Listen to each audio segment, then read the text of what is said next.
अकेले बाहर मत जाओ या देर से घर मत आओ, वरना लकड़सुंगवा आएगा। और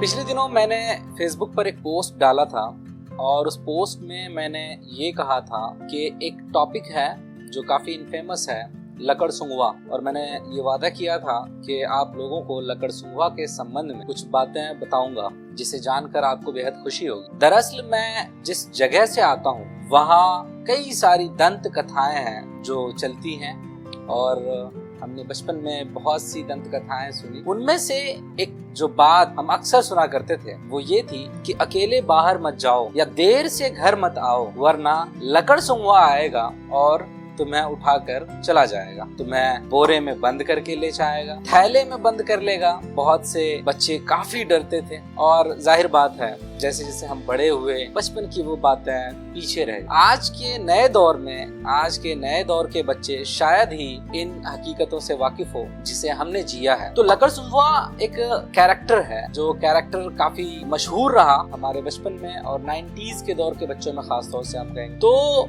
आखिर लकड़सुंगवा कौन था? यूं ही कोई लकड़सुंगवा कह के डरा रहा हो ऐसा तो नहीं हो सकता, जरूर इसके पीछे कोई ना कोई कहानी रही होगी, कोई तो बात होगी। तो आखिर ये लकड़सुंगवा आया कहाँ से? मैंने इस बारे में खोजबीन की कि देखें क्या किसी ने इस राज से पर्दा उठाया है। तो मुझे ऐसा कोई आर्टिकल, ऐसी कोई न्यूज नहीं मिली जिससे ये पता चले कि लकड़सुंगवा कौन है और ये बात आई कहाँ से। फिर मुझे याद आया कि मैंने एक किताब पढ़ी और वो किताब थी आनंद मठ, जिसे लिखा बंकिम चंद्र चट्टोपाध्याय ने। आनंद मठ एक नॉवेल और इसे बंगाल के अकाल की पृष्ठभूमि पर लिखा गया है। ये वही पुस्तक है जिसमें वंदे मातरम गीत लिखा है, जिससे वंदे मातरम गीत लिया गया है और सब गाते हैं हमारे मुल्क में। बंकिम चंद्र चट्टोपाध्याय अपने आनंद मठ में कई सारे कैरेक्टर्स, कई सारे हीरोज और जो विलन है उसका जिक्र करते हैं। मुर्शिदाबाद के परिप्रेक्ष्य में बातें लिखी जा रही हैं। उसमें महेंद्र का जिक्र होता है, कल्याणी का जिक्र होता है, उसमें संतान एक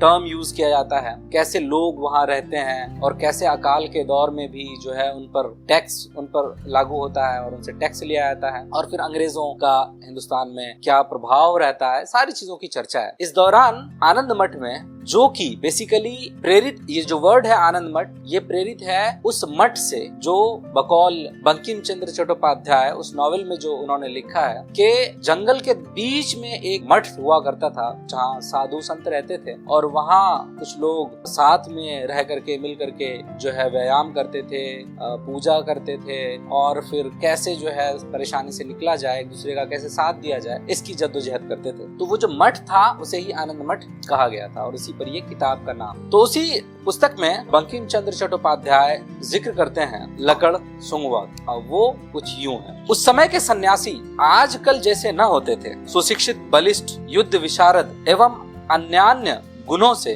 गुणवान होते थे। वे लोग वस्तुतः एक तरह के राज विद्रोही होते थे, राजाओं का राजस्व लूट कर खाते थे, बलिष्ठ बालक पाते ही उनका अपहरण करते थे, उन्हें शिक्षित कर अपने संप्रदाय से मिला लिया करते थे। इसीलिए लोग उन्हें लकड़ पकड़वा या लकड़सुंगवा भी कहते थे। तो ये थी वो राज की बात, ये था वो रेफरेंस जहाँ से लकड़सुंगवा हमारे समाज में एक दंत कथा के रूप में उभरा और ये आगे बढ़ा। मेरी अपनी रिसर्च यही कहती है।